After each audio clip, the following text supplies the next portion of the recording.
MSO 001 unit 9 part 2 ഇനി നോക്കാം.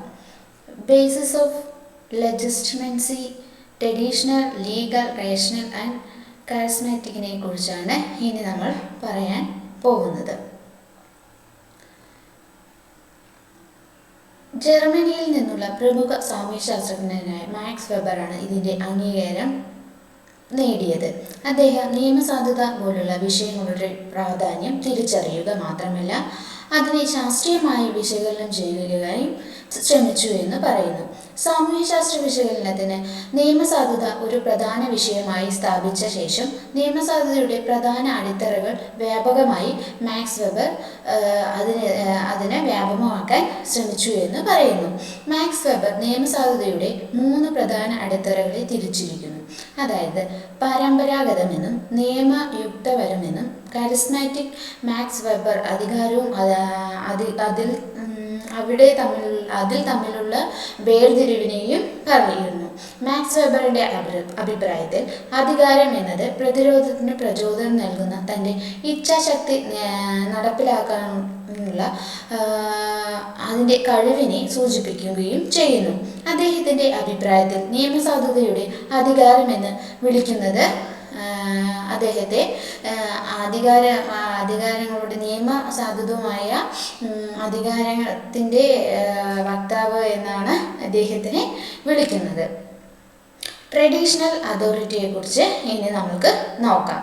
പരമ്പരാഗത അടിസ്ഥാനങ്ങളുടെയും അടിസ്ഥാനത്തിൽ ഒരാൾക്ക് നിയമസാധുത നേടാം എന്ന് പറയുന്നു. ചരിത്രത്തിൽ വളരെ കാലം മുമ്പ് ലോകമെമ്പാടുമുള്ള നിരവധി രാജാക്കന്മാർ പരമ്പരാഗത അധികാരത്തിന്റെ അടിസ്ഥാനത്തിൽ ജനങ്ങളെ ഭരിച്ചു എന്നും പറയുന്നു. പരമ്പരാഗത അടിസ്ഥാനത്തിലാണ് അധികാരം ഉരുത്തിരിഞ്ഞതെങ്കിലും രാജാക്കന്മാരുടെ കാര്യത്തിൽ എന്ന പോലെ ജനങ്ങൾ അതിനെ പൊതുവെ ചോദ്യം ചെയ്തിരുന്നില്ല എന്നാണ് പറയുന്നത്. ദൈവത്തിന്റെ പ്രതിനിധിയായി കണക്കാക്കപ്പെടുന്നതിനാൽ നിരവധി പരമ്പരാഗത ഇതിഹാസങ്ങളും രാജാവിന്റെ ഭരണത്തെ പിന്തുണച്ചു പറയുന്നു. രാജാവിന്റെ ഭരണത്തിന് പിന്നാലെ അടിസ്ഥാന ധാരണകൾ ഉണ്ടായി എന്ന് പറയുന്നു. രാജാവിനോട് തന്റെ ജനങ്ങളുടെ ക്ഷേമം നോക്കാൻ ദൈവം കൽപ്പിച്ചിട്ടുണ്ടെന്നൊക്കെ പറയുന്നു എന്ന് പറയുന്നു. ആട്രിബ്യൂട്ട് സ്റ്റാറ്റസിനെ കുറിച്ച് ഇനി നമുക്ക് നോക്കാം. രാജാവിനെ കൂടാതെ ഇന്ത്യയിലെ നിരവധി തലവന്മാർ ഈ പരമ്പരാഗത അധികാരം ആസ്വദിച്ചു. ഇന്ത്യയിൽ പരമ്പരാഗത ഗ്രാമപഞ്ചായത്തുകളും ജാതി പഞ്ചായത്തുകളും പരമ്പരാഗത അധികാര തഴച്ചു വളരാൻ ധാരാളം സാധ്യതകൾ ഉണ്ടായിരുന്നു എന്ന് പറയുന്നു. അതുപോലെ ഏഷ്യ, ആഫ്രിക്ക, ലാറ്റിൻ അമേരിക്ക എന്നിവിടങ്ങളിൽ നിരവധി കവികളിൽ ഗോത്ര തലവന്മാരുടെ നിരവധി കേസുകൾ ഇതിൽ ഉൾപ്പെടുത്തിയെന്നാണ് പറയുന്നത്. അത്തരം ഉദാഹരണങ്ങളെ കുറിച്ച് നമ്മൾക്കിനി നോക്കാം. അതിൻ്റെ ഒരു ചോദ്യം അഭിസംബോധനകളിൽ ഭരണാധികാരികൾ അധികാരം നേടുന്നതിന് പരമ്പരാഗതമായ നിയമസാധുതയുടെ അടിസ്ഥാനം ഉപയോഗിക്കുകയാണ് ഉണ്ടായതെന്ന് പറയുന്നു. കീഴുദ്യോഗസ്ഥരുടെയും ക്ഷേമത്തിന്റെ പേരിൽ അവരുടെ പ്രവൃത്തികളെ ധാർമ്മികമായി ന്യായീകരിക്കാൻ കഴിയുകയും ചെയ്തു എന്നാണ് ഇതിലൂടെ പറയാൻ സാധിക്കുന്നത്. പ്രബലമായ പരമ്പരാഗത അധികാരമാണ്. അതിനാൽ അധികാരഘടന പരമ്പരാഗത അടിസ്ഥാനത്തിൽ നിയമസാധുത നേടിയതാൽ അത് പരമ്പരാഗതമാണെന്ന് പറയുന്നു. അധികാരത്തിന്റെ ഒരു കേസായി മനസ്സിലാക്കപ്പെടുന്നു എന്ന് ഇതിലൂടെ മനസ്സിലാക്കാം. ഇനി ലീഗൽ റേഷണൽ അതോറിറ്റിയെക്കുറിച്ച് നോക്കാം. നിയമയുക്തപരമായ അധികാരം മാക്സ് വെബറിന്റെ അഭിപ്രായത്തിൽ നിയമസാധുതയുടെ രണ്ടാമത്തെ അടിസ്ഥാന നിയമപരമായ യുക്തിസഹമാണെന്ന് അദ്ദേഹം പറയുന്നു. ലോകത്തിലെ മിക്കവാറും എല്ലാ ആധുനിക സമൂഹങ്ങളിലും ഇത്തരത്തിലുള്ള അധികാരം കണ്ടെത്തിയിട്ടുണ്ട് എന്നാണ് പറയപ്പെടുന്നത്. ഇത് നിയമയുക്തിപരമായ അധികാരം എന്നും അറിയപ്പെടുന്നു. അത്തരം നിയമയുക്തപരമായ അധികാരത്തിന്റെ ഏറ്റവും ഉചിതമായ ആവിഷ്കാരം ഇന്ന് ബ്യൂറോക്രസി എന്നറിയപ്പെടുന്ന ഒന്നായി മാറുകയാണ് ഉണ്ടായത്. മാക്സ് വെബർ തന്നെ ബ്യൂറോക്രസിയെ ലോകമെമ്പാടും പ്രധാനപ്പെട്ടതും ഉയർന്നു വരുന്നതുമായ ഒരു പ്രതിഭാസമായി തിരഞ്ഞെടുക്കുകയാണ് ചെയ്തത്. അദ്ദേഹം തന്നെ അതിനെക്കുറിച്ചൊരു ആശയപരമായ വിശകലനം നടത്തുകയും ചെയ്തിരുന്നു. മറ്റ് സാമൂഹ്യ ശാസ്ത്രങ്ങളിൽ നിന്നുള്ള മറ്റ് ചില പണ്ഡിതന്മാരും പിന്നീട് ലോകത്തിൻ്റെ മാറിക്കൊണ്ടിരിക്കുന്ന സാഹചര്യത്തിൽ ബ്യൂറോക്രസിയുടെ ആശയം മനസ്സിലാക്കാൻ ശ്രമിച്ചു.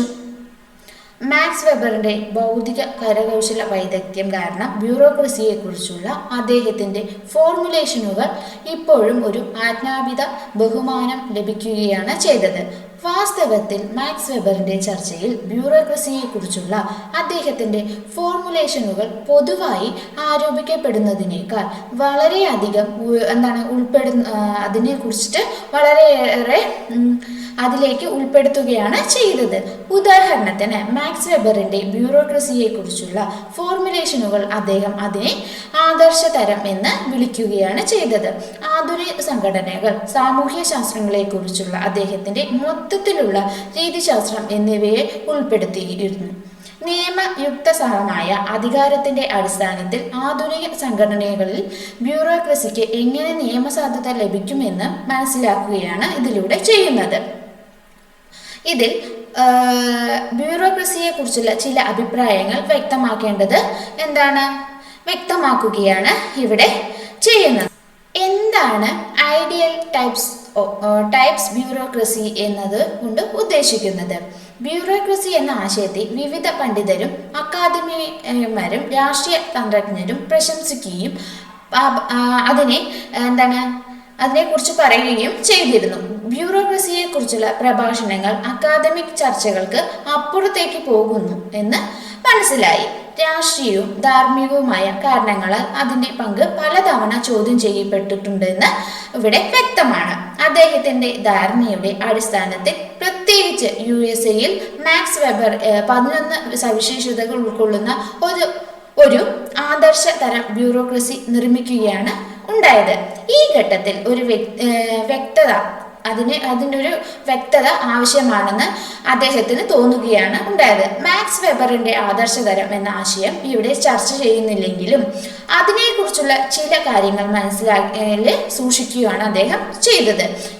അതിനെ ആദർശതരം ബ്യൂറോക്രസിയെക്കുറിച്ച് കൂടുതലായി ചർച്ച ചെയ്യുകയും ചെയ്തു. നമ്മൾ ഒന്നാമതായി ഏതൊരു വ്യക്തിക്കോ സ്ഥാപനത്തിനോ കൈവരിക്കേണ്ട ആദർശ സാഹചര്യങ്ങളുമായി ആദർശ തരം ഒരു തരത്തിലും ബന്ധപ്പെട്ടില്ലെന്ന് നമ്മൾക്കിവിടെ മനസ്സിലാക്കാൻ കഴിഞ്ഞു. രണ്ടാമതായി ബ്യൂറോക്രസിയെ മനസ്സിലാക്കാൻ പറഞ്ഞിരിക്കുന്ന എല്ലാ സ്വഭാവ സവിശേഷതകളും യഥാർത്ഥത്തിൽ നിലവിലുള്ള ഒരു ബ്യൂറോക്രാറ്റിക് സ്ഥാപനത്തിലും കാണേണ്ടതില്ലെന്ന് മാക്സ് വെബർ പറയുകയാണ് ചെയ്തത്. ആദർശതരം എന്നതിന്റെ വിപരീതം സമൂഹത്തിൽ യഥാർത്ഥത്തിൽ കാണപ്പെടുന്ന യഥാർത്ഥ തരം ആണ് എന്ന് പറയുന്നു. എന്നാൽ സാമൂഹ്യ ശാസ്ത്ര സാഹിത്യത്തിൽ ആദർശതരം പ്രാധാന്യം ലഭിച്ചതിനാൽ അതിന്റെ പ്രതിരൂപമായി റിയൽ തരം പ്രാധാന്യം ലഭിച്ചില്ല എന്ന് പറയുന്നു. ഗവേഷണത്തിന്റെ പിന്നീടുള്ള ഘട്ടങ്ങളിൽ അത് അതേപടി ഉപയോഗിക്കാൻ തുടങ്ങി. എന്നാൽ പിന്നെ ആദർശതരം നിയമിക്കേണ്ടതിന്റെ ആവശ്യകത എന്താണ്? ആദർശതരം ഉപയോഗപ്രദമാണെന്നും ആജ്ഞാപമാണെന്നും അപരിചിതമല്ലാത്തതോ ആയ സാഹചര്യങ്ങൾ കൈകാര്യം ചെയ്യുമ്പോൾ അത് നിർമ്മിക്കാൻ കഴിയുമെന്നും മാക്സ് വെബർ ഇവിടെ വിശ്വസിക്കുകയാണ്. അല്ലെങ്കിൽ മാക്സ് വെബർ ഇവിടെ അതിനെ വളരെയേറെ ആഴത്തിൽ മനസ്സിലാക്കുകയാണ് അദ്ദേഹം ചെയ്തത്. നിയമസാധുതയുടെ നിയമാനുസൃത യുക്തിസഹമായ അടിസ്ഥാനം എന്ന ആശയം മാക്സ് വെബർ വിശദമായി വ്യക്തമാക്കിയിട്ടുണ്ട്. ആധുനിക സ്ഥാപനങ്ങളിലെ ഉദ്യോഗസ്ഥ ബന്ധത്തിലൂടെയാണ് നിയമസാധുതയുടെ ഈ നിയമയുക്തസഹമായ അടിത്തറ യാഥാർത്ഥ്യമാക്കുന്നത് എന്ന് മനസ്സിലാക്കുന്നു. ഈ ഘട്ടത്തിൽ വായനക്കാർ മനസ്സിൽ നിർദ്ദേശിക്കുകയും ചെയ്യുന്നു. ഈ തരത്തിലുള്ള നിയമസാധുതയും അതിൻ്റെ മറ്റു തരങ്ങളും തമ്മിലുള്ള വ്യത്യാസം താരതമ്യം ചെയ്യാൻ കഴിഞ്ഞു. ഉദ്യോഗസ്ഥ വൃന്ദത്തിൻ്റെ പ്രധാന സവിശേഷതകൾ ഇനി നമുക്ക് നോക്കാം. ഒന്നാമതായിട്ട്, ഏതൊരു ഉദ്യോഗസ്ഥ സ്ഥാപനത്തിലും മുകളിൽ നിന്ന് താഴേക്ക് എല്ലാവരും നിർവചിക്കപ്പെട്ട രീതിയിൽ പിന്തുടരുന്ന രേഖാമൂലമുള്ള നിയമങ്ങളുണ്ടെന്ന് പറയപ്പെടുന്നു. അതുമായി ബന്ധപ്പെട്ട ജോലിയും ഉത്തരവുകളും സ്ഥാപനത്തിന്റെ മുകളിലേക്കുള്ളവരിൽ നിന്നാണ് നൽകുന്നത്. താഴ്ന്ന തലത്തിലുള്ളവർ അത് പാലിക്കുകയും ചെയ്യുന്നു. ബ്യൂറോക്രസിയിൽ കടലാസിൽ ധാരാളം ജോലികൾ ഉൾപ്പെടുത്തുകയാണ് ഉണ്ടാകുന്നത്. അതായത് വാക്കുകളുള്ള ഉത്തരവുകൾ നൽകാൻ കഴിയില്ല എന്നാണ് ഇതിന്റെ അർത്ഥം. അതുപോലെ നിയമങ്ങൾക്ക് അനുസൃതമായി ഉചിതമായ തരത്തിൽ ഉത്തരവുകൾ മാത്രമേ നൽകാൻ കഴിയുകയുള്ളൂ. അതുവഴി തെറ്റായ ഉത്തരവുകൾ നൽകാനോ അവ പാലിക്കാനോ കഴിയില്ല ഒരിക്കലും. കടലാസിൽ എഴുതുന്ന ജോലിയും ഉത്തരവുകളും പരസ്പരം വ്യക്തിപരമായ പക്ഷപാതങ്ങൾ ഉണ്ടാകാനുള്ള സാധ്യത കുറയുന്നു എന്ന് പറയുന്നു. അത്തരമൊരു സംഘടനകൾക്ക് പ്രവർത്തന ശൈലിക്കും പിന്നിലെ ആശയം പ്രശ്നങ്ങൾ ശരിയാണെങ്കിൽ നിലവിലുള്ള നിയമങ്ങളുടെ അവസ്ഥയുമായി പൊരുത്തപ്പെടുന്നുവെങ്കിൽ അവ പൂർത്തിയാക്കണമെന്നാണ് ഇതിലൂടെ പറയുന്നത്. തികഞ്ഞ ഉദ്യോഗസ്ഥ സംഘടനയുടെ ലക്ഷ്യങ്ങൾ ആളുകളല്ല, അവർക്കുണ്ടാവുന്ന കേസുകളെയാണ് ഇതിൽ കൂടുതലായിട്ട് ഉൾപ്പെടുത്തിയിരിക്കുന്നത് എന്ന് പറയുന്നു. രണ്ടാമതായി പറയുന്നത് ഉദ്യോഗസ്ഥ സംഘടനകൾ അവരുടെ ജോലി കടലാസിൽ ചെയ്യുന്നതിനാൽ അത് ചെയ്യുന്നത് അതിൻ്റെ സ്ഥിരം ജീവനക്കാരാണെന്ന് പറയുന്നു. ഓഫീസിൽ നിയമങ്ങൾ ജീവനക്കാരുടെ നിയമനത്തെയും അതിൻ്റെ സ്ഥാനത്തെയും നിയന്ത്രിക്കുകയാണ് ചെയ്യുന്നത്. അത്തരമൊരു സംഘടനയുടെ സ്വഭാവവും പ്രവർത്തനവും അത് മനസ്സിലാക്കുന്ന വ്യക്തികളിൽ നിന്ന് വ്യത്യസ്തമാണെന്ന് കാണപ്പെടുന്നു. അത്തരമൊരു സംഘടനയുടെ പിന്നിലെ ആശയം ഏത് കോണിൽ നിന്നും പൂർണ്ണമായി ഇടപെടാൻ ഉണ്ടാകാതിരിക്കുക, പൂർണ്ണമായി സുതാര്യവും വ്യക്തിത്വവും ഇല്ലാത്തതുമായ പ്രവർത്തനം ഉറപ്പാക്കുക എന്നതാണ് ഇതിലൂടെ പറയുന്നത്. മൂന്നാമതായി നമ്മൾ പറയുന്നത് വെബറിന്റെ പ്രവർത്തനങ്ങൾ പൊതു ഉദ്യോഗസ്ഥ സംവിധാനവുമായി ബന്ധപ്പെട്ടതാണെങ്കിലും അതുമായി ബന്ധപ്പെട്ട യുക്തിസഹമായ പ്രവർത്തനത്തിന് അദ്ദേഹം ഊന്നൽ നൽകി. സ്വകാര്യ മേഖലയിലും ഈ ആശയത്തിന്റെ ഉപയോഗം വളരെയേറെ ശ്രദ്ധ ചെലുത്തിയെന്ന് പറയാം. ഉദ്യോഗസ്ഥ സംവിധാനത്തിനും അന്നത്തെ ഉയർന്നു വരുന്ന സംരംഭങ്ങൾ നിയമസാധുതയുടെ യുക്തിസഹമായ അടിസ്ഥാനത്തിൽ വെബർ വിശ്വസിച്ചിരുന്നുവെന്ന് പറയുന്നു. സ്വകാര്യ ബിസിനസ് സ്ഥാപനങ്ങളിലും ഉദ്യോഗസ്ഥ സംഘടനകൾക്കും ഒടുവിൽ ഒരു സ്ഥാനം കണ്ടെത്താമെന്ന് ഈ വെബർ ചൂണ്ടിക്കാണിക്കുകയാണ് ചെയ്തത്. നാലാമതായി പറയുന്നത് ഉദ്യോഗസ്ഥ ഭരണത്തിലൂടെ പ്രകടിപ്പിക്കുന്ന നിയമയുക്തിസഹമായ നിയമസാധുതയെ മനസ്സിലാക്കുകയും പരിശോധിക്കുകയും ചെയ്യേണ്ടത് ആവശ്യമാണെന്ന് അദ്ദേഹത്തിന് തോന്നിയെന്ന് പറയുന്നു. എന്നിരുന്നാലും പ്രായോഗികമായി മാക്സ് വെബറിന്റെ സൂത്രവാക്യങ്ങൾ വിരുദ്ധമായ ചില സവിശേഷതകൾ ചില പണ്ഡിതന്മാർ അതിനെ ശ്രദ്ധിച്ചു എന്നും പറയുന്നു. ഉദാഹരണത്തിന് ദുർഭരണം അല്ലെങ്കിൽ കഴിവില്ലായ്മ, അനാവശ്യമായ കടലാസ് ജോലി, ഉദ്യോഗസ്ഥ ഭരണത്തിലെ ആളുകളുടെ നിരാശ തുടങ്ങിയ പ്രശ്നങ്ങൾ നിരവധി പണ്ഡിതന്മാർ പരാമർശിച്ചിട്ടുണ്ടായിരുന്നു. അതിനെ മുതലാളിത്തം സോഷ്യലിസ്റ്റ് തരത്തിലുള്ള ഭരണ സംവിധാനങ്ങളുടെ കാര്യത്തിൽ ഉദ്യോഗസ്ഥ ഭരണത്തിന്റെ ഈ ഒരു അപര്യാപ്തതകൾ പരാമർശിക്കപ്പെടുകയാണ് ഉണ്ടായത്. എന്നാൽ നിയമയുക്തസഹമായ നിയമസാധനത്തെയും ഉയർത്തി കാട്ടുന്നതിന്റെ ബഹുമതി മാക്സ് വെബറിനാണ് എന്നാണ് ഇവിടെ പറയുന്നത്. കാരിസ്മാറ്റിക് അതോറിറ്റിയെ കുറിച്ച് ഇനി നോക്കാം. മാക്സ് വെബർ ഇതിനെ നിയമസാധുതയുടെ മൂന്നാമത്തെ അടിസ്ഥാനമായി ഇതിനെ പറയുന്നു. നിയമസാധുത നേടുന്നതിനുള്ള ഈ അടിസ്ഥാനങ്ങൾ മുമ്പത്തെ അടിസ്ഥാനങ്ങളിൽ നിന്ന് തികച്ചും വ്യത്യസ്തമാണെന്ന് പറയുന്നു. ഇത് വളരെയേറെ വ്യത്യസ്തമായി നിറഞ്ഞതാണ്. കാരിസ്മാറ്റിക് അതോറിറ്റിയെ കുറിച്ചാണ്. അതോറിറ്റി വളരെ വ്യത്യസ്തമാണെന്ന് പറയുന്നു. മറ്റുള്ളവരെ പ്രചോദിപ്പിക്കാനും വ്യക്തിത്വ സംവിധാനങ്ങൾക്കിടയിൽ ആവേശം നിറയ്ക്കാനുമുള്ള ആത്മീയ കൃപ അല്ലെങ്കിൽ കഴിവ് അവ ആളുകളിൽ വളരെ അപൂർവമായി മാത്രമേ കാണുന്നൊരു സംഭവമാണെന്ന് പറയുന്നു. ആളുകളെ കൈവശമുള്ളവർ അല്ലെങ്കിൽ എല്ലാ തരത്തിലുള്ള കാണാത്ത ചില ഗുണങ്ങളാണ് ഇവയെല്ലാം എന്ന് പറയുന്നു. അപൂർവ ഗുണങ്ങളുടെ അടിസ്ഥാനത്തിൽ ആളുകളെ നയിക്കാൻ അവർക്ക് കഴിയുമെന്നും പറയുന്നു. ഈ ഗുണങ്ങൾക്ക് പൊതുവെ വലിയ ബുദ്ധിമുട്ടില്ലാതെ പിന്തുണ നേടാൻ കഴിയുകയും സമൂഹത്തിന്റെ പ്രശ്നങ്ങൾ പരിഹരിക്കാൻ കഴിയുകയും ചെയ്യുന്നു. ഈ അർത്ഥത്തിൽ ഓരോ കാരിസ്മാറ്റിക് നേതാവിനും മറ്റുള്ളവരെ ബോധ്യപ്പെടുത്തുന്നതിലുള്ള ഒരു സവിശേഷ വ്യക്തിത്വ സംവിധാനം മാത്രമല്ല സമൂഹത്തിന്റെ ഒരു സമീപനമുണ്ട് എന്ന് പറയുന്നു. നേതാവിൻ്റെയും അനുയായികളുടെയും പ്രശ്നങ്ങൾ പരിഹരിക്കുന്നതിനുള്ള മറ്റു മുൻ സമീപനങ്ങളിൽ നിന്ന് വ്യത്യസ്തമായി കാണപ്പെടുകയും ഒരു കാരിസ്മാറ്റിക് തമ്മിലുള്ള ബന്ധം വിശകലനം ചെയ്യാൻ ശ്രമിച്ചാൽ ഇത്തരത്തിലുള്ള ഒരു ബന്ധം തന്നെ മറ്റുള്ളവരിൽ നിന്ന് തികച്ചും വ്യത്യസ്തമായി കാണപ്പെടുകയും ചെയ്യുന്നു എന്ന് പറയുന്നു. The personal trial and qualities എന്നെ കുറിച്ചാണ് പറയുന്നത്. ഒരു കരിസ്മാറ്റിക് നേതാവ് ചിന്തിക്കുകയും പ്രവർത്തിക്കുകയും ചെയ്യുമ്പോൾ അദ്ദേഹത്തിൻ്റെ അനുയായികൾ അവരുടെ നേതാവിൻ്റെ ഇഷ്ടാനിഷ്ടാനുസൃതമായി മനഃപൂർവ്വം പ്രവർത്തിക്കുകയാണ് ഇവിടെ ചെയ്യുന്നത്. ഈ അടിസ്ഥാനത്തിൽ നേതാവ് തൻ്റെ വാക്കുകൾക്കും പ്രവൃത്തികൾക്കും നിയമസാധുത നേടുന്ന ആളുകളും അദ്ദേഹത്തിൻ്റെ ചോദ്യം ചെയ്യാതെ പിന്തുടരുകയാണ് ചെയ്യുന്നത്. മറ്റു വാക്കുകളിലും നമുക്ക് ഇത് കാണപ്പെടുമെന്ന് പറയുന്നു. കരിസ്മാറ്റിക് നേതാക്കളുടെ വ്യക്തിപരമായ ഗുണങ്ങളും അതിനൊരു കാരണമായി മാറും. മിക്ക കേസുകളിലും മറ്റുള്ളവരുടെ, പ്രത്യേകിച്ച് അദ്ദേഹത്തിന്റെ അനുയായികളെ കീഴടക്കാൻ അവർക്ക് കഴിഞ്ഞു എന്നാണ് പറയുന്നത്. കരിസ്മാറ്റിക് നേതാവ് എന്തിനെ കുറിച്ച് നിർദ്ദേശിച്ചാൽ അനുയായികൾക്ക് അധികം ആവശ്യപ്പെടാതെ തന്നെ അതിനെ പിന്തുണയ്ക്കാൻ സാധിക്കുന്നുണ്ടെന്ന് പറയുന്നു. കരിസ്മാറ്റിക് നേതാവിന്റെ അനുയായികൾ വാസ്തവത്തിൽ അദ്ദേഹത്തെ ഉയർന്ന നിലയിൽ നിലനിർത്തുകയും അദ്ദേഹത്തിന്റെ വ്യക്തിപരമായ ഗുണങ്ങൾ അനുയായികളെ സ്വാധീനിക്കുകയും ചെയ്യുന്നു. അങ്ങനെ അവർ പൊതുവെ അദ്ദേഹത്തിന് വേണ്ടി എന്തും ചെയ്യാൻ സമ്മതിക്കുകയാണ് ചെയ്യുന്നത്. ഇത് അനുയായികൾക്ക് അവരുടെ നേതാവിലുള്ള അനന്തവും നിലനിൽക്കുന്നതിനുള്ള സ്ഥിരവുമായ വിശ്വാസത്തെ കാണിക്കുകയാണ് ചെയ്യുന്നത്. കരിസ്മാറ്റിക് നേതാവിന് ഏത് പ്രശ്നവും പരിഹരിക്കാൻ കഴിയുമെന്നാണ് പറയുന്നത്. അതിന് അവരെല്ലാവരും വിശ്വസിക്കുകയും ചെയ്യുന്നു. കരിസ്മാറ്റിക് നേതാവിന് മറ്റുള്ളവരെ പ്രചോദിപ്പിക്കാൻ കഴിയുകയും അവനിൽ ഒരു തരം വിശ്വാസം വളർത്തുകയും അതൊരു പരിധിവരെ സ്ഥിരതയിൽ നിന്നും ഒന്നായി സ്ഥാപിക്കപ്പെടുകയും ചെയ്യുന്നു. കരിസ്മാറ്റിക് തരത്തിലുള്ള നേതൃത്വത്തെക്കുറിച്ച് വെബർ ശുഭാപ്തി വിശ്വാസമുള്ള വീക്ഷണം പ്രകടിപ്പിച്ചിട്ടുണ്ടെന്ന് പറയപ്പെടുന്നു.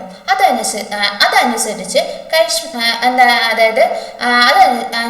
ഉദ്യോഗസ്ഥ കാഠിന്യത്തെ വെല്ലുവിളിക്കാനോ ചോദ്യം ചെയ്യാനോ കഴിയുന്ന ഒരു ശക്തിയായി കണക്കാക്കുകയാണ് ചെയ്യുന്നത്. ഉദാഹരണത്തിന് ആധുനിക സമൂഹത്തിൽ പശ്ചാത്തലത്തിൽ ബാലവേല അല്ലെങ്കിൽ മനുഷ്യാവകാശങ്ങൾ പോലുള്ള പ്രത്യേക വിഷയങ്ങൾ ഒരു കരിസ്മാറ്റിക് ആണെന്ന് പറയപ്പെടുന്നു. നേതൃത്വം ഉദ്യോഗസ്ഥ വൃന്ദത്തിന്റെ പങ്കിനെ വിമർശിക്കാനായി പരിശോധിച്ചേക്കാം എന്ന് ഇവിടെ സൂചിപ്പിക്കുന്നു. കരിസ്മാറ്റിക് നേതൃത്വം ഒരു കൂട്ടം വിശ്വാസങ്ങളെയാണ് അനുമാനിക്കുന്നത്. ഇത് നേതാക്കളും അനുയായികളും തമ്മിലുള്ള ബന്ധത്തെ നിലനിർത്തുവാൻ വേണ്ടി സഹായിക്കുന്നു എന്ന് പറയുന്നു. ഒരു നേതാവിന് ഒരിക്കൽ തന്റെ കരിസ്മാറ്റിക് കാണിക്കാൻ കഴിയുമെന്ന് മാക്സ് വെബർ അഭിപ്രായപ്പെടുകയാണ് ചെയ്തത്. പക്ഷേ അത് മാത്രം പോരാ, അനുയായികളുടെ പ്രതീക്ഷകൾ പുതിയ ഉയരങ്ങളിലെത്തുമ്പോൾ ചോദ്യം ചെയ്യപ്പെടുന്ന നേതൃത്വം വീണ്ടും അവരതിനെ നിർബന്ധിക്കുകയാണ്, വീണ്ടും അതിനെക്കുറിച്ച് പറയപ്പെടുന്നു എന്ന് പറയുന്നു. വാസ്തവത്തിൽ അനുയായികൾ അവരുടെ നേതാവിന്റെ തന്റെ ഒന്നിലധികം തവണ അതിനെക്കുറിച്ച് പ്രതിപാദിക്കുകയും ചെയ്യുമെന്ന് പറയുന്നു. ഒരിക്കൽ മാത്രം പോരാ എന്ന സാഹചര്യം സാധാരണയായി നേതാവിനെ വലയം ചെയ്യുകയും അനുയായികളുടെ ഈ ഉയർന്ന പ്രതീക്ഷകൾ നേതാവിനെ വീണ്ടും വീണ്ടും ചിന്തിക്കാനും പുതിയ എന്തെങ്കിലും ചെയ്യാൻ വേണ്ടിയിട്ടുള്ള പ്രേരണകൾ നൽകുകയും ചെയ്യുന്നു. അപ്പോൾ ഒരു അനുയായികളെ നിയന്ത്രിക്കുന്ന ആ ഒരു വ്യക്തി അല്ലെങ്കിൽ ഒരു പ്രതീക്ഷിക്കുന്ന ഒരു സാഹചര്യത്തിൽ എന്തെങ്കിലും ഒരു നേടണമെന്ന ഒരു സാഹചര്യത്തിൽ നേതാവിനെ ആരാണ് പിന്തുണയ്ക്കുന്നത് എന്ന് പറയുകയാണെങ്കിൽ അനുയായികൾ തന്നെയാണ് നേതാവിന്റെ വിജയത്തിനും പിന്തുണ നൽകുന്നത് എന്നാണ്. ഇനി ലെജിസ്റ്റിമസി ആൻഡ് സോഷ്യൽ ചേഞ്ചിനെ കുറിച്ച് നോക്കാം. മാക്സ് വെബർ നിയമസാധുതയുടെ 3 അടിസ്ഥാനങ്ങളെക്കുറിച്ച് പരാമർശിച്ചിട്ടുണ്ട്. അതിനുശേഷം സമൂഹം നിരവധി മാറ്റങ്ങൾക്ക് വിധേയമാകുകയാണ് എന്ന് പറയുന്നു.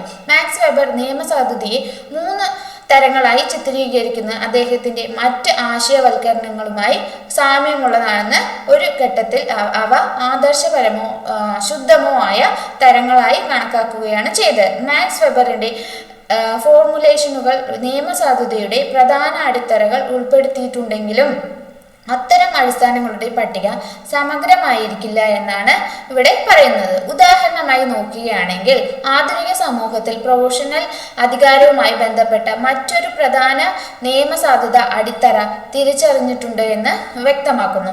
സ്വന്തം ജോലികളിൽ വൈദഗ്ധ്യം നേടുകയും കഠിന പരിശീലനത്തിന് വിധേയമാവുകയും അവരുടെ ജോലികളെ കുറിച്ച് പഠിക്കാൻ വർഷങ്ങളോളം പഠിക്കുകയും ചെയ്യുന്ന ഡോക്ടർമാർ, എഞ്ചിനീയർമാർ, ചാർട്ടേഡ് അക്കൗണ്ടന്റുമാർ, കമ്പ്യൂട്ടർ ജീവനക്കാർ, അഭിഭാഷകർ തുടങ്ങിയ ജീവനക്കാർ ആളുകളുടെ അങ്ങനെയുള്ള ആളുകളുണ്ട് ഈ സൊസൈറ്റിയിൽ അല്ലെങ്കിൽ ഈ സമൂഹത്തിൽ. അതിന്റെ ഫലമായി ഈ പ്രൊഫഷണലുകൾക്ക് അവരുടേതായ അഭിപ്രായമുണ്ട്. അവർക്ക് അവരുടെ പ്രത്യേക മേഖലകളിൽ തീരുമാനങ്ങൾ എടുക്കാനും സ്വാതന്ത്ര്യമുണ്ട് എന്ന് പറയപ്പെടുന്നു. അത്തരം ഒരു പ്രവർത്തനത്തിന് അവർ അങ്ങനെ ചെയ്യാൻ തികച്ചും കഴിവുള്ളവരാണ്. ഓരോ പ്രൊഫഷനിലും ഓരോ ഗുണങ്ങളുണ്ട്. അത് അവർക്ക് അവരുടെ അഭിപ്രായം, അവർ പഠിച്ചത് എന്താണോ അത് പ്രകടിപ്പിക്കാനുള്ള ഒരു ഇത് ഇവിടെ കാണുന്നു എന്ന് പറയുന്നു. ഈ രീതിയിൽ നേടിയെടുക്കുന്ന അധികാരത്തെ പ്രൊഫഷണൽ അധികാരം എന്നാണ് പറയുന്നത്. നമ്മൾ ഏതൊരു പ്രൊഫഷണൽ കോഴ്സും ചെയ്യുമ്പോഴോ അതിന്റെ സർട്ടിഫിക്കറ്റ് നേടിക്കഴിഞ്ഞാൽ അതിനുള്ള അധികാരം ആർക്ക് തന്നെയാണ്? നമ്മൾ തന്നെയാണ് ഉള്ളത്.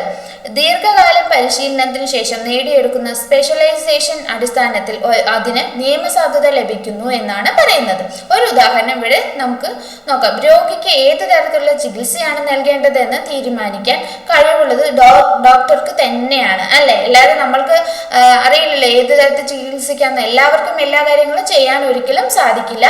ഓരോ കോഴ്സിനും അതിൻ്റെതായ പ്രത്യേകതയുണ്ട്. ഓരോരുത്തർക്കും അവരുടേതായ രീതിയിൽ പഠിച്ച ആ സർട്ടിഫിക്കറ്റിലൂടെയാണ് ഓരോ ഇതും അപ്ലൈ ചെയ്യാൻ സാധിക്കുകയുള്ളൂ എന്ന് പറയുന്നു. ജീവിതത്തിലാണെങ്കിലും സമൂഹത്തിലാണെങ്കിലും അത് പ്രകടിപ്പിക്കാൻ സാധിക്കുകയുള്ളൂ. പരമ്പരാഗത നിയമയുക്തിസഹമായ അല്ലെങ്കിൽ കസ്മാറ്റിക് അധികാരമുള്ള ആളുകൾക്ക് ഓരോ തീരുമാനങ്ങൾ എടുക്കാനുള്ള അവരുടെ അഭിപ്രായങ്ങൾ പറയാനുള്ളൊരു അവസരം ഉണ്ട് എന്നാണ് പറയുന്നത്. ഇന്ന് ലോകത്തിലെ സമൂഹങ്ങൾ മുമ്പത്തേക്കാൾ വളരെ വേഗത്തിലാണ് മാറിക്കൊണ്ടിരിക്കുന്നത്. അത് തീർച്ചയായും ശരി തന്നെയാണ്. ഈ മാറ്റത്തിന്റെ കാലഘട്ടത്തെ സമൂഹങ്ങളുടെ പരിവർത്തന കാലഘട്ടം എന്നാണ് വിളിക്കുന്നത്. അപ്പൊ പരിവർത്തന കാലഘട്ടം എന്ന് എന്തിനാണ് വിളിക്കുന്നത്? ഓരോ മാറ്റങ്ങളെയാണ് പരിവർത്തന കാലഘട്ടം എന്ന് പറയുന്നത്. ഈ മാറ്റ പ്രക്രിയയിൽ ചിലപ്പോൾ നിയമസാധുതയ്ക്കുള്ള വിവിധ അവകാശങ്ങൾ ആളുകൾക്ക് മനസ്സിലാക്കാൻ ബുദ്ധിമുട്ടാണ്. കുറിച്ചുള്ള പരസ്പര വിരുദ്ധമായ അവകാശങ്ങൾ നമുക്ക് നേരിടേണ്ടി വരുമെന്നും, ഉദാഹരണത്തിന് ഇന്ത്യൻ സമൂഹത്തിൽ ഒരു ആൺകുട്ടിയുടെ വിവാഹത്തെക്കുറിച്ച് തീരുമാനിക്കാൻ ഉചിതമായ വ്യക്തി ആരായിരിക്കണം എന്നത് അത്തരമൊരു പ്രധാനപ്പെട്ട ചോദ്യമാണ്. വിവാഹത്തെക്കുറിച്ച് മാതാപിതാക്കൾ തീരുമാനമെടുക്കേണ്ടതെങ്കിലും അത് പരമ്പരാഗത അധികാരത്തിന്റെ കാര്യമാണെന്നാണ് പറയുന്നത്. ആൺകുട്ടി തന്നെ തീരുമാനമെടുത്ത് കോടതിയിൽ വിവാഹം കഴിക്കാൻ തീരുമാനിക്കുകയാണെങ്കിൽ അത് നിയമയുക്തസഹമായ അധികാരത്തിനുള്ളൊരു കേസാണ് എന്നാണ് ഇവിടെ പറയുന്നത്. വിവാഹിതരായ ദമ്പതികൾ പരമ്പരാഗതമായോ നിയമപരമായോ യുക്തിസഹമായോ പരസ്പരം ബന്ധത്തിന്റെ നിയമസാധുത നേടാനാകുമെന്നാണ് പറയുന്നത്. അനുഭവപരമായ സാഹചര്യത്തിൽ ചിലപ്പോൾ വ്യത്യസ്ത കാരണങ്ങൾ അടിസ്ഥാനമാക്കിയുള്ള പരസ്പര വിരുദ്ധമായ അവകാശങ്ങൾ നമുക്ക് നേരിടേണ്ടി വരുമെന്നാണ് പറയുന്നത്. ഉദാഹരണത്തിന് വിവാഹ തീരുമാനത്തെക്കുറിച്ച് പരമ്പരാഗത നിയമപരമായും യുക്തിസഹമായ അതിനെക്കുറിച്ച് അടിസ്ഥാനങ്ങൾക്കിടയിൽ പരസ്പര വിരുദ്ധമായ അവകാശങ്ങൾ കാണാൻ കഴിയുമെന്നാണ് പറയുന്നത്. വേഗത്തിൽ മാറിക്കൊണ്ടിരിക്കുന്ന സമൂഹങ്ങൾ ചിലപ്പോൾ നിയമസാധുതയുടെ യഥാർത്ഥ അടിസ്ഥാനം തിരിച്ചറിയാൻ പ്രയാസമാകുകയാണ് ഇവിടെ ചെയ്യുന്നത്. ലോക സമൂഹങ്ങളിൽ സംഭവിക്കുന്ന ദ്രുതഗതിയിലുള്ള മാറ്റങ്ങൾ അത്തരമൊരു ഇത് ലോകത്തിലെ എല്ലായിടത്തും മാറ്റങ്ങൾ സംഭവിക്കുന്നു എന്ന് പറയുന്നത്. അതെന്താണ്? മനുഷ്യരിലാണെങ്കിലും സമൂഹത്തിലാണെങ്കിലും ഒരുപോലെയാണ്. അതിൻ്റെ പ്രതിഫലനം അല്ലെങ്കിൽ അതിൻ്റെ ഫലം നേടിയെടുക്കാൻ സാധിക്കുന്നത് നല്ല രീതിയിലാണ് മുന്നോട്ട് പോകുക എന്നാണ് പറയുന്നത്. ഇവിടെ ഡാർഗെയിൻ സമൂഹത്തിന്റെ രോഗാവസ്ഥകൾ എന്ന് രോഗാവസ്ഥകളെ കുറിച്ചാണ് ഡാർഗെയിൻ പരാമർശിക്കുന്നത്. എന്നാൽ കാർൽ മാർക്സ് ആകട്ടെ മുതലാളിത്ത സമൂഹത്തിലെ അന്യവൽക്കരണത്തെ കുറിച്ചാണ് ഇദ്ദേഹം പറയുന്നത്. ഈ സാഹചര്യത്തിൽ നിയമസാധുതയുടെ പ്രതിസന്ധിക്ക് കാരണമാവുകയാണ് ഉണ്ടായത്. അത്തരം സാഹചര്യങ്ങൾ ചിലപ്പോൾ പ്രവർത്തനങ്ങൾക്കുള്ള നിയമസാധുതയുടെ അടിസ്ഥാനങ്ങൾ എങ്ങനെ തീരുമാനിക്കുന്നതിൽ ഒരാൾ പരാജയപ്പെടുന്നു എന്നും പറയുന്നു. ആധുനിക സമൂഹങ്ങൾ, പ്രത്യേകിച്ച് USA കാര്യത്തിൽ സി റൈറ്റ് മിൽസ് നിലവിലുള്ള മൂല്യങ്ങൾക്ക് നേരെയുള്ള ഭീഷണിയുടെ ഫലമായി ഉയർന്നു വന്ന സമൂഹത്തിൽ നിലനിൽക്കുന്ന അസ്വസ്ഥതയെയും ഉദാസീനതയെയും കുറിച്ച് പരാമർശിക്കുകയാണ് ഉണ്ടായത്. ലളിതമായി പറഞ്ഞാൽ, അങ്ങനെ പറയാൻ നിങ്ങൾക്ക് എന്താണ് ഉള്ളത്? ആരാണ് അതിനെക്കുറിച്ച് പറയുന്നത്? അങ്ങനെ ഉത്തരവുകൾ പുറപ്പെടുവിക്കാൻ അതായത് ഓരോരുത്തരും ഉത്തരവുകൾ പുറപ്പെടുവിക്കുന്നു എന്നാണ് പറയുന്നത്. നിയമസാധുതയുടെ പഴയതും അറിയപ്പെടുന്നതുമായ അടിത്തറകൾ ചോദ്യം ചെയ്യപ്പെടുകയും പുതിയ അടിത്തറകൾ ഇതുവരെ ഉയർന്നു വരികയും ചെയ്യുമ്പോഴെല്ലാം നിയമസാധുതയുടെ പ്രതിസന്ധിയെ സൂചിപ്പിക്കുന്ന സാഹചര്യങ്ങൾ ഇതിനെ തിരിച്ചറിയാൻ സാധിക്കുന്നു അല്ലെ. നിയമസാധുതയുടെ പ്രതിസന്ധിയെ ഇവിടെ തിരിച്ചറിയാനാണ് എല്ലാവർക്കും സാധിക്കുന്നത്. നിയമസാധുതയുടെ ഈ പ്രതിസന്ധി പ്രത്യേകിച്ച് പാശ്ചാത്യ രാജ്യങ്ങളുടെ കാര്യത്തിൽ കണ്ടിട്ടുണ്ട്. എന്നാൽ ലോകത്തിലെ ചില വികസ്വര രാജ്യങ്ങൾ അത്തരം സാഹചര്യങ്ങൾ ഉയർന്നു വരുന്നതായി നമ്മൾക്ക് കാണാൻ സാധിക്കുന്നു. ആധുനിക സമൂഹത്തിൽ നിയമസാധുതയുടെ പഴയ അടിത്തറകൾ വെല്ലുവിളികളാണ് എന്നാണ് നമ്മൾക്കിതിലൂടെ മനസ്സിലാക്കാൻ